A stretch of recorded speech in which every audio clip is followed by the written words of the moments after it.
Index India में आप लोगों का स्वागत है। मुझे पूरा विश्वास है कि आप लोग स्वस्थ और मस्त होंगे। तो आज हम बात करेंगे डिज्नी हॉटस्टार ने लूटकेश को रिलीज कर दिया। लूटकेश एक फिल्म है जो 31 जुलाई को रिलीज कर दिया गया, जो कि राजेश कृष्णन के निर्देशन में बनी कॉमेडी फिल्म है। फिल्म सूटकेस को प्रोड्यूस किया है फॉक्स स्टूडियो और सोडा फिल्म ने। तो अब बात करते हैं एक्टर और कैरेक्टर की।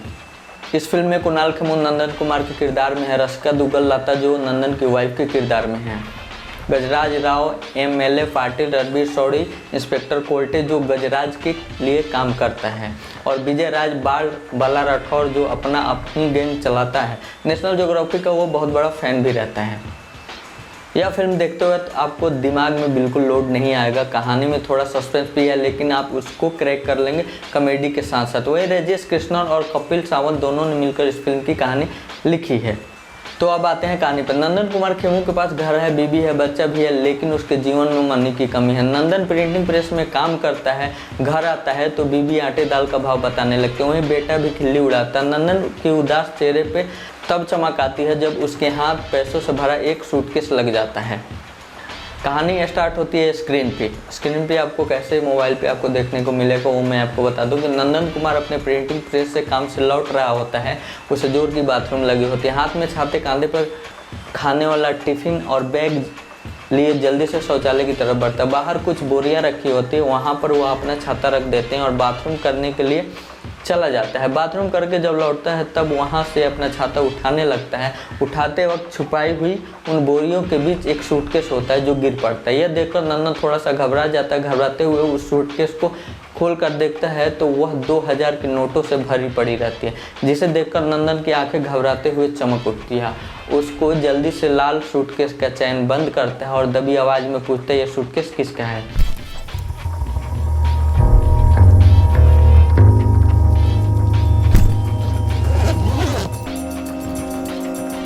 अच्छा पूछ रहा हूँ, किसका बैग है?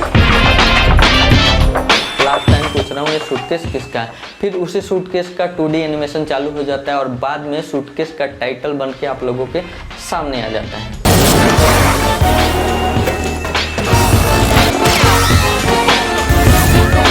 टाइटल के बाद दूसरा सीन चालू होता है। यह सीन एक कार पार्किंग का है, जहाँ पर दो गार्ड आपस में कुछ मजाकिया लहजे में बात कर रहे होते हैं। सामने वाली गाड़ी में बैठे एक शख्स के बारे में। वह शख्स इन दोनों की बातें देख लेता है और अपनी गाड़ी के शीशे को नीचे करके इन दोनों को बुलाता है और उनसे पूछता है कि तुम मेरे बारे में बात कर रहे थे, बात करके हंस रहे थे। तो दोनों कहते हैं हाँ आप जमील भाई हैं ना। तो बोलता है हाँ। तो फिर यह दोनों उसकी बातों में उलझा कर उसको गोलियां दाग देते हैं और वहीं पे उसकी डेथ हो जाती है। और जमील की वजह से ही आगे चलकर यह सारा झमेला बढ़ जाता है। आप ही हो? ये तो मेरा 10 साल पुराना फोटो है, तेरे पास कैसे?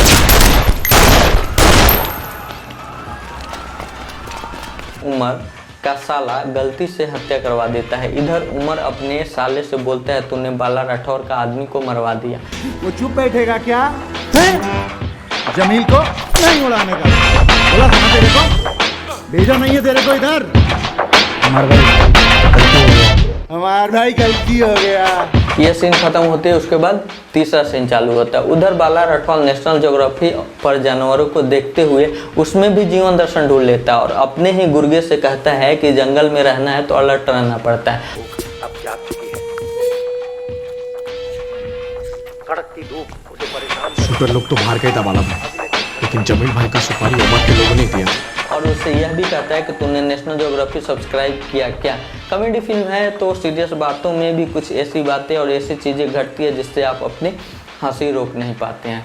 चौथे सीन की बात करते हैं। उमर बाला राठौर जो है वो नेशनल ज्योग्राफी टीवी पे देखते हुए कहता है कि उमर को फंसाएंगे ज़रूर, क्योंकि उसने मेरे आदमी जमील को मरवाया है। सेरस मेलम्पस मतलब हिरन, वो उमर है। देख रहा है कैसे अपने धंधे में घुसने का ट्राई कर रहा है। साले के सर पे MLA पाटिल का हाथ है ना, लेकिन फंसाएंगे इस साले को। नादान किसान हिरन प्यास बुझाना चाहता। पांचवा सीन की बात करें तो इधर एमएलए पाटिल जो इन सभी का बाप रहता है, एमएलए पाटिल एक टीवी इंटरव्यू देने के बाद फ्री होकर खुद का इंटरव्यू देख रहा होता है, तभी उसका पीए उसे फ़ोन लाकर देता है और फुसफुसाते हुए कहता है त्रिपाठी सर का फ़ोन है, जो एमएलए पाटिल का भी बाप रहता है। उधर से फ़ोन पर कोड वर्ड में 10 नारियल यानी 10 करोड़ की मांग करता है और कुछ फाइलों की डिमांड करता है। पाटिल उसकी हर बातों में हामी भरता है। हुक्म कीजिए सर। पाटिल जी, वो हमने डिस्कस किया था ना कि अगले हफ्ते कुछ विधायक दोस्ती का हाथ बढ़ाने हमारे घर आ रहे हैं। जी जी जी जी उस शब्द के 10 नारियल।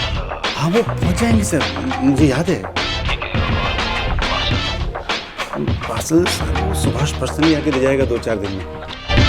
यह जो आपने 5 सीन में देखा, ये सारे सीन दर्शकों के लिए हुक का काम करते हैं ताकि दर्शकों में सस्पेंस बना रहे और दर्शक इस फिल्म में अंत तक जुड़े रहें। तो अब हम बात करेंगे छठे सीन की। 5 सीन तो आपने देख लिया, एक सीन खत्म हुआ, दूसरा सीन चालू है। इधर नंदन अपनी मिडिल क्लास की ज़िंदगी में और प्रिंटिंग प्रेस की नौकरी करने में व्यस्त है। तो सीन में हमें देखने को मिलता है कि नंदन अपने घर की और अपने घर से अपनी बीवी और बच्चों की समस्या सुनकर अपने काम के लिए चला जाता है। इधर एमएलए पाटिल रात का समय होता है, अपने आदमी उमर को 10 करोड़ का सूटकेस देकर त्रिपाठी के इधर ready Umar, ready ready ready ready.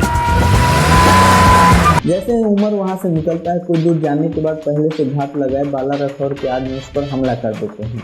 दोनों गुटों के बीच फायरिंग होने लगती है। इसी बीच पुलिस की गाड़ी आती हुई दिखाई देती है। यह देखकर दोनों गुट भाग निकलते हैं। इससे पहले हमें वहां से कटना पड़ा। बैग बहुत हैवी था, पुलिस भी आ रही थी, भागने का कोई चांस ही नहीं था, तो सोचा कि अभी बैग छुपा दे और घंटे भर बाद आके बैग ले लेंगे। इसके बाद आपने पहले से में देखा ही था कि कैसे नंदन को बैग मिलता है। उस बैग को लेकर वो अपने घर को निकल जाता है और वह उस पैसे को बिना सोचे समझे खर्च करने लगता है। क्योंकि नंदन मिडिल क्लास का आदमी रहता है, उसे यह भी समझ नहीं आता कि इतने सारे पैसे वो कहाँ और कैसे खर्च करे। उधर उसकी वाइफ धर्म कर्म करने वाली और ईमानदारी के साथ जीवन व्यतीत करने वाली रहती है। मंगलवार है। अरे तो भेजा कर कुछ भी। और क्या लगती है? नंदन इसी कारण उन पैसों के बारे में अपनी पत्नी को नहीं बताता और घर में ही इधर उधर छिपा के रख देता। इधर एमएलए पाटिल के पास मुंह लटकाए उमर और उसके साले दोनों पहुंच जाते हैं। एमएलए पाटिल के सामने ही उमर बाला राठौर को फ़ोन मिलाता है और बोलता है कि वो 10 करोड़ लौटा देंगे तो अच्छा नहीं होगा तेरे साथ। उधर से फ़ोन पर ही बाला राठौर बोलता है कि अगर वह पैसे मेरे पास होते भी तो मैं तुझे नहीं लौटाता। अबे किस गधे ने तुझे इतना पैसा दिया? और सुन बेटा, अगर तेरा पैसा मेरे पास होता भी ना तो मैं वापस नहीं करता। जा, जो उखाड़ना है उखाड़ ले। जमील की जान की कीमत 10 खोखे से कहीं ज्यादा है। अरे ऐसे पूछेगा तो कोई तुझे एड्रेस भी नहीं बताएगा गधे। उमर फ़ोन काटता है और लेकिन वो फ़ोन कटता नहीं है और फिर एमएलए पाटिल और उमर के बीच बातचीत चालू हो जाती है। इन दोनों की बातचीत उधर बाला राठौर सुन रहा होता है। उसे यह बात पता चलती है कि उस सूटकेस में एमएलए पाटिल की कुछ फाइलें हैं जो बहुत महत्वपूर्ण हैं। गुस्से से पागल एमएलए पाटिल फाइल की वजह से गुस्से से पागल हो जाता है। उमर को बोलता है कि मुझे किसी भी तरह से वो फाइल चाहिए। फाइल ला के दे मेरे को, फाइल ला के दे। और उमर वहाँ से चला जाता है, बोलता है मुझे 2 दिन का टाइम दो, मैं ला के दूंगा। एक एनकाउंटर केस में जो तुझे बचाया उससे भी ज्यादा। ठीक है सर, टेंशन नहीं, मैं ढूंढता हूँ सूटकेस। फिर वह अपने खास आदमी जो कि पुलिस में रणबीर शौरी इंस्पेक्टर कोल्टे को बुलाता है और उसे पोलाइटली ब्लैकमेल करता है और उसे राजी भी कर लेता है अपना सूटकेस ढूंढने के लिए। फिर कोल्टे दिन रात लगाकर सूटकेस ढूंढने लगता है। फाइनली उसे एक बैंक के द्वारा इंफॉर्मेशन मिलता है। सर उसका नाम और पता बताएं सर, हमारे बैंक का कस्टमर ही है। पर हुआ क्या सर? जब वो सूटकेस लेने उसके घर पहुंचता है तो इधर नंदन और उसकी वाइफ के बीच लड़ाई हो रही थी, जिसकी वजह से वो सूटकेस में रखे पैसे हैं। नहीं, लेकिन 2000 के नोट हैं, बहुत सारे। उसकी वाइफ को पता चल गया रहता है, तभी कोर्टे आता है और वहाँ से सूटकेस लेकर चल देता है, क्योंकि उस सूटकेस में कुछ पैसे कम होते हैं, इसलिए नंदन को भी साथ लेकर चल देता है। सूटकेस अंदर है, मैं ला रही। इस सूटकेस में कुछ पैसे कम होते हैं, इसलिए नंदन को भी साथ लेकर चल देते हैं। ये तेरी माँ की उबर है क्या? चला गया क्या बेट?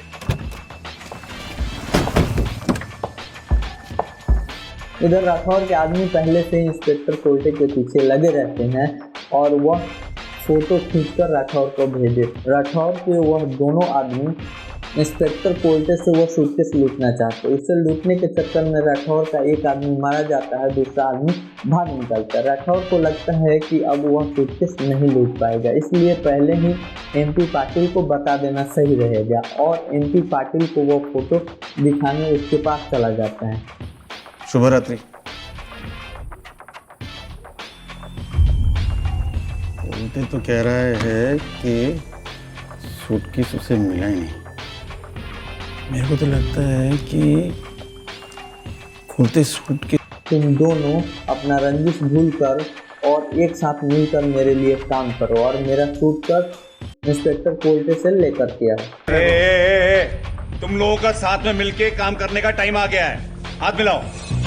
इंस्पेक्टर कोर्टे के सीक्रेट जगह पर दोनों बाला राठौर और उमर पहुंच जाते हैं, जहां पर पहले से नंदन रहता है। फिर कुछ वाद विवाद के बाद गोलियां चलने लगते हैं। इन गोलीबारी में सब मर जाते हैं, लेकिन नंदन बच जाता है।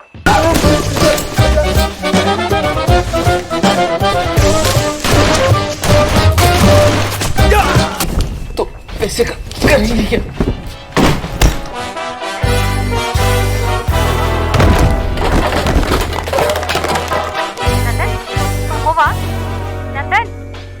मैं बाद में फोन करता हूँ। जैसे ही वह वहां से निकलने वाला होता है, वह सूटकेस फिर उसके सामने गिर पड़ता है। अब वह इस सूटकेस का क्या करता है, यह तो आपको मूवी देखने के बाद ही पता चलेगा। थोड़ा सा सस्पेंस बनना तो बनता ही है। अच्छी मूवी है, कॉमेडी मूवी है, तो अगर आप फिल्म देखेंगे तो उसको क्रैक कर लेंगे। फिल्म के डायरेक्शन की बात करें तो शुरुआत काफ़ी अच्छी होती है, खासकर नंदन कुमार को जिस वक्त सूटकेस मिलता है, यहाँ कुछ सीन में कैमरे का भी कमाल दिखाया गया। हालांकि शुरू होने के बाद कहानी को स्थापित करने के लिए डायरेक्टर राजेश कृष्णन सीन दर सीन इसे यहाँ वहाँ रखते हैं, जो कि थोड़ा उबाऊ होता है। बाकी डायरेक्शन भी ठीक ही कहा जा सकता है। स्टोरी लाइन ही कोई ऐसी बड़ी नहीं है कि आप कुछ ज़्यादा मेहनत कर पाएँ। इस टॉपिक पर बॉलीवुड की कई फिल्में बन सकती हैं।